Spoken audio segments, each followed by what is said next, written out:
नमस्कार, मानदेश भूषणमध्ये सर्व प्रेक्षकांचे मनपूर्वक स्वागत. आपण जे चित्र पाहत आहे ते चित्र आहे पायी दिंडी सोहळ्याचे. सातारा जिल्ह्यातील मान तालुक्यातील कुळकजाई येथील श्री क्षेत्र सीतामाई पायी दिंडी सोहळा हा पंढरपूरला निघालेला आहे. खरं तर हा पायी दिंडी सोहळा केव्हापासून सुरू झालेला आहे, काय या पाठीमागे कारण आहेत, अशी विविध माहिती आज आपण पायी दिंडी सोहळ्यामध्ये जे सहभागी झालेले आहेत कुळकजाईकर त्याचबरोबर दहिवडीकर यांच्याकडून आपण आज माहिती घेणार आहोत. कृष्णारी माऊली. रामकृष्ण माऊली, तुमचं नाव सांगा पहिल्यांदा. नारायण महादेव पांडेकर. तर महाराज, एक सांगा, आपला पायी दिंडी सोहळा हा निघालेला आहे आणि सीतामाईच्या नावानं हा निघालेला आहे, तर काय या पाठीमाग तुमचा विचारधारा आहे? प्रथमतः कुळकजाई ग्रामस्थांची मीटिंग झाली गावामध्ये. म्हणले सर्व देवांच्या पालख्या पंढरपूरला जातात, पण आपल्या सीतामाईची पालखी काय पंढरपूरला जात नाही, तेव्हा आपल्या सीतामाईची दिंडी सुद्धा आपण पंढरपूरला नेली पाहिजे. मग अशा पद्धतीतून मीटिंग घेतली आणि सर्व पंचक्रोशीतल्या लोकांना कळवण्यात आलं की म्हणले आपल्या सीतामाईची दिंडी पंढरपूरला गेली पाहिजे. मग कुळकजाईच्या भोवती असणारे खोकडे, बोते, श्रीपालवण, शिरवली, कळसकरवाडी, गाडेवाडी, शेडगेवाडी अशा सर्व लोकांना कळवण्यात आलं आणि 2002 सालापासून दिंडी सोहळ्याला सुरुवात झाली. कुळकजाईमध्ये प्रथमतः सर्व जमा होतात, तिथून सीतामाईला जायचं. सीतामाईला गेल्यानंतर विनापूजन करायचं, सीतामाईची पूजा करायची, सीतामाईच्या पादुका पालखीमध्ये ठेवायच्या आणि नंतर वाजत गाजत कुळकजाईमध्ये यायचं आणि तिथून परत पंढरपूरला प्रस्थान करायचं. अशा पद्धतीनं हा 2002 सालापासून आजपर्यंत पंढरपूरला सीतामाईची दिंडी चालू आहे. महाराज, अजून एक तुमच्यासाठी प्रश्न आहे. आपण ज्या सीतामाईचं पायी दिंडी सोहळा काढलेला आहे, काय थोडक्यात इतिहास सांगताल? सीतामाईचा म्हणजे लव अंकुशचा जन्म त्या ठिकाणी झालेला आहे आणि सुंदर असं पावन क्षेत्र ज्या ठिकाणी सीतामाईनं वास्तव्य केलं, अशा सीतामाईच्या ठिकाणी मान बाण गंगेचा उगम आहे. आणि अशा ठिकाणी पवित्र ठिकाणी सीतामाई आपल्या परिसरामध्ये असताना आपण त्याचं महत्व जर आपल्या परिसराने नाही वाढवलं तर बाकीचे लोक कशी वाढवणार, म्हणून आपणच सुरुवात केली पाहिजे आपल्या सीतामातेचं महत्व वाढवण्याकरता. धन्यवाद. रामकृष्ण हरी महाराज. रामकृष्ण महाराज, तुमचं नाव सांगा. नामदेव सदाजी फडतरे, कुळकजाई तारकमान, जिल्हा सातारा. आताच महाराजांनी सांगितलेलं आहे, सर्व इतिहास सीतामाईचं महत्व सांगितलेलं आहे. आता एक सांगा, आपला हा किती दिवसाचा म्हणजे पायी दिंडी सोहळा आहे? हा सोहळा प्रवास किती दिवसाचा आहे आणि कसे कसे कार्यक्रम आहेत आपल्या प्रवासातील? हा पायी दिंडी सोहळा एक 10 दिवसाचा आहे. यावर्षी अधिक महिना आल्यामुळे 1 दिवस वाढलेला आहे, आता 8 दिवसाचा असतो. हा सोहळा आता आमचे 9 मुक्काम आहेत. पहिला मुक्काम आता आंधळी धरण झाले, आज दुसरा मुक्काम मनकरणवाडी आहे, तिसरा मुक्काम धुळदेव, 5वा मुक्काम कदम वस्ते आणि बाळवणी आणि वाकरीतळ, शेवटचा मुक्काम आणि पंढरपूर. माऊली, अजून एक प्रश्न आहे, म्हणजे जिथून आपला पायी दिंडी सोहळा निघतो तिथं काय कार्यक्रम असतो सुरुवातीला आणि शेवटी तिथं गेल्यानंतर काय होतो कार्यक्रम? सुरुवातीला आता महाराजांनी सांगितलं की सीतामाईचे पादुका पूजन होतं, विनापूजन होतं आणि तिथून आम्ही पंचपदी करून म्हणजे भजन करून प्रस्थान करतो. आणि हे सुरुवात तशी पण शेवट होतो का मग? हां, सुरुवात. आणि मग पंढरपूरला आम्ही गेल्यानंतर चैत्री एकादशीला आम्ही तिथं पोहोचतो, आदल्या दिवशी दशमीला पोहोचतो. चैत्र एकादशीला नगर प्रदक्षिणा करतो आणि तिथं एकादशीला कीर्तनाचा कार्यक्रम होतो आणि बारशीला आम्ही बारस तिथं जेवण करून परतीचा प्रवास सीतामाईशी. धन्यवाद. रामकृष्ण हरी आजी. रामकृष्ण. आज तुम्ही सहभागी झालाय, एक सांगा, पहिल्यांदा तुमचं नाव सांगा. रंजना दादा डेंबरे. बरं आजी, आता सांगा, तुमचं वय किती आहे? माझं 62-63 आहे. मग रानातली कामं सगळी सोडून काय सगळं ह्या वयात पण तुम्ही इकडे निघालाय, काय मनात भावना काय आहे? काय भावना नाही, पण ती माऊलीची, तुकाराम महाराजाची सर्व दिंड्या करतो आपण, मग आपल्या सीतामाईचीच का ना करावी, म्हणून मी पण गेल्या वर्षीपासून ह्या दिंडीमध्ये सहभागी झाली. मी मुंबईला राहते, कळंबवलीला, दिंडी करता खास इथे येते, म्हणून आपण सगळीकडली केली पण आपल्या माईचीच का नाही करायची, म्हणून एवढा मला उच्च वाटला इथं येण्याचा, ह्या माणसाची संघटना करण्याचा, म्हणून ही मला ही मनापासून आवड. आणि आपण नाही या भागातली करणार तर मग कोण चालवणार? चालवणाऱ्याला आपलं अभिनंदन, सगळं व्यवस्थित करणं. आणि असा मुक्काम आहे की आपल्या परपंचात एवढं नाही ना, एवढं ह्याचा आनंद लुटून घ्यायचा आहे असं वाटतं आम्हाला. धन्यवाद. कृष्ण हरी महाराज. नाव सांगा तुमचं. सदाशिवदास खाडे. साहेब, तुम्ही पण या पायी दिंडी सोहळ्यामध्ये सहभागी झालेला आहेत, काय मनात भावना आहे? मला आमचे वडील म्हणजे तसे शाकाहारी आणि माळकरी आहेत आणि त्यांचं आम्हाला हे असल्यामुळं माळकऱ्याचं महत्त्व असल्यामुळं आणि मला हे कालच कळलं म्हणजे वसवण्याच्या घरी असा कार्यक्रम आहे, पायदिंडी येते आणि त्याचं वकील साहेब स्वागत करणार आहेत. तर म्हणलं मग 9:30 वाजता टायमिंग मला त्याचा निरोप म्हणजे कळल्यानंतर मी स्वतःहून इथं आलो. धन्यवाद. रामकृष्ण. नाव सांगा पहिल्यांदा. मी ॲडव्होकेट महेश चंद्रकांत वसव. आज तुमच्या घरी सीतामाई पायदिंडी सोहळ्याचं स्वागत करण्यात आलेलं आहे. काय मनात भावना आहे? बघा, आमचे परमपूज्य पिताश्री स्वर्गीय चंद्रकांत शंकरराव वसव यांच्या कृपा आशीर्वादानं हा पायदिंडी सोहळा जेव्हापासून सुरुवात झाली तेव्हापासून या पायदिंडी सोहळ्याची सेवा आपण कायमस्वरूपी करत आहे. चालू वर्ष 24वे वर्ष आहे. आपण या पायदिंडी सोहळ्यामध्ये सक्रिय सहभाग घेऊन दिंडीचं स्वागत करतो. त्यांना चहा पान नाश्ता आणि संपूर्ण सेवा आपण देतो. या पायदिंडी सोहळा असाच पुढं कायम चालू राहावा, यामध्ये दिवसेंदिवस वाढ व्हावी.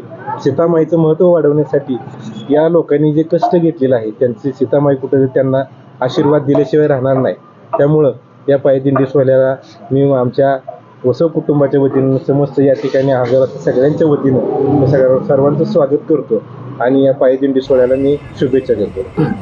तिथे आपण आता पायदिंडी सोहळ्यामध्ये सहभागी झालेलो आहोत. आपल्याला भजन ऐकायला मिळत आहे.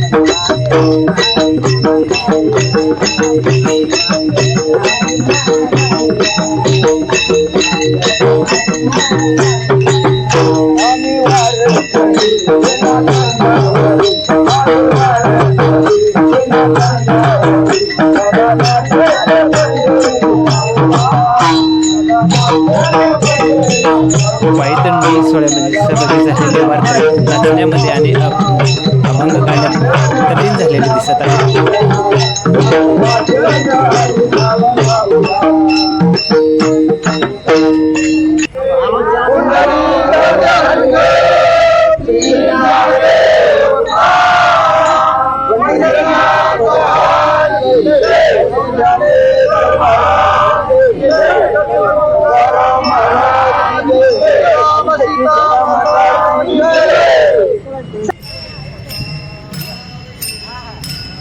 या वारकऱ्याच्या समेत आपल्याला एक कुत्र दिसत आहे. खरं तर या कुत्र्याचं वैशिष्ट्य कुळकजाई ग्रामस्थांनी सांगितलेलं आहे की हे कुत्र पालखी सोहळा कुळकजाईपासून सुरू झाला की आमच्यासोबत कायम असते.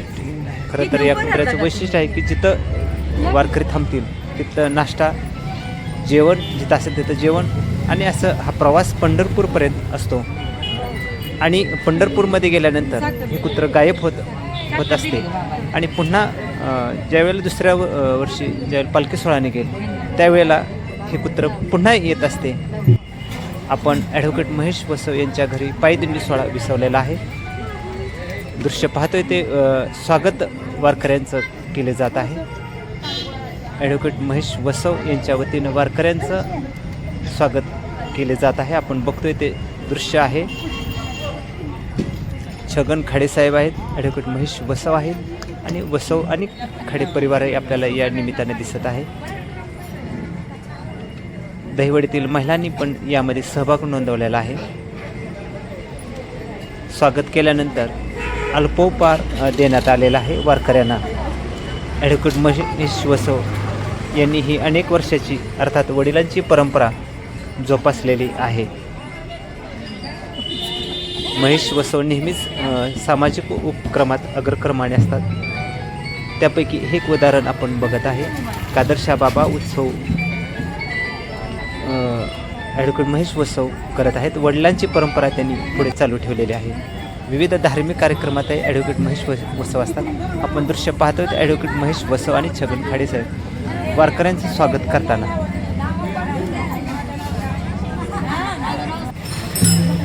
वारकऱ्यांचं स्वागत करतायत महेश वसव आणि छगन खाडेसाहेब.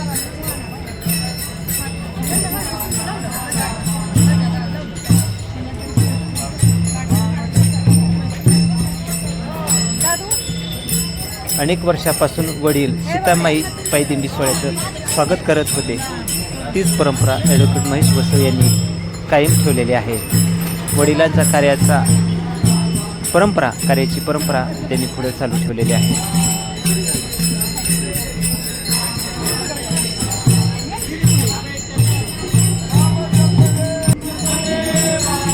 आपण दृश्य पाहतो ते भाविकांची गर्दी झालेली आहे वारकऱ्यांचे स्वागत करण्यामध्ये. आता थेट आपण भजनामध्ये आलेलो आहोत आणि भजन तल्लीन झालेले भाविक आपल्याला दिसत आहेत.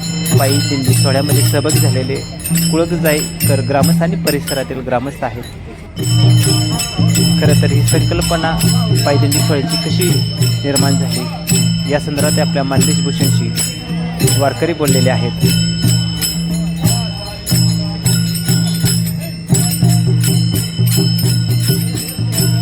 आणि खरं तर एक बोलकं उदाहरण आपल्याला पाहावयास मिळत आहे. खरं तर कुत्र या पायदिंडी सोहळ्यामध्ये सहभागी झालेला आहे. कुळजाईपासून ते पंढरपूरपर्यंत हे कुत्र पालखी सोहळ्यासोबत असते. पालखीतील सीतामाईचं दर्शन घेताना भाविक आपल्याला दिसत आहे. महिलांनी गर्दी केलेली आहे. आपल्याला सीतामाईचं दर्शन झालेलं आहे. पालखीतील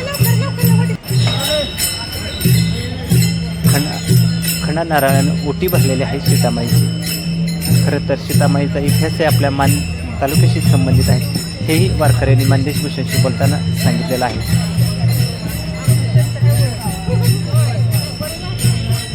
आपण दृश्य पाहत आहे ते महिला सीतामाईचं दर्शन घेत आहेत पालखीतील.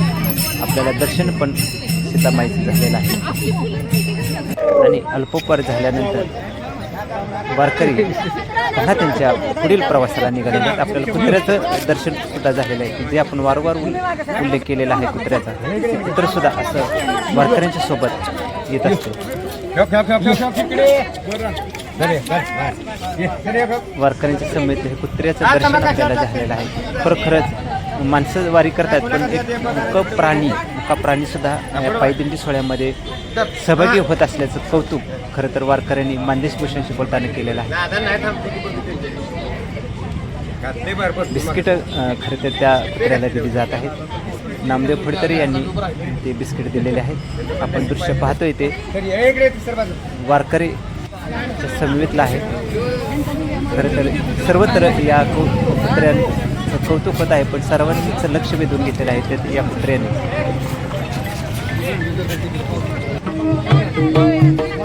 पायी दिंडी सोहळा पुन्हा आपल्याला सुरू झालेला पाहावयास मिळत आहे. वारकरी सहभागी झालेले आहेत. रामकृष्ण हरीच्या गजरात हा पायी दिंडी सोहळा गोंदवलीच्या दिशेने निघालेला आहे. गोंदवली ते मुक्काम आहे.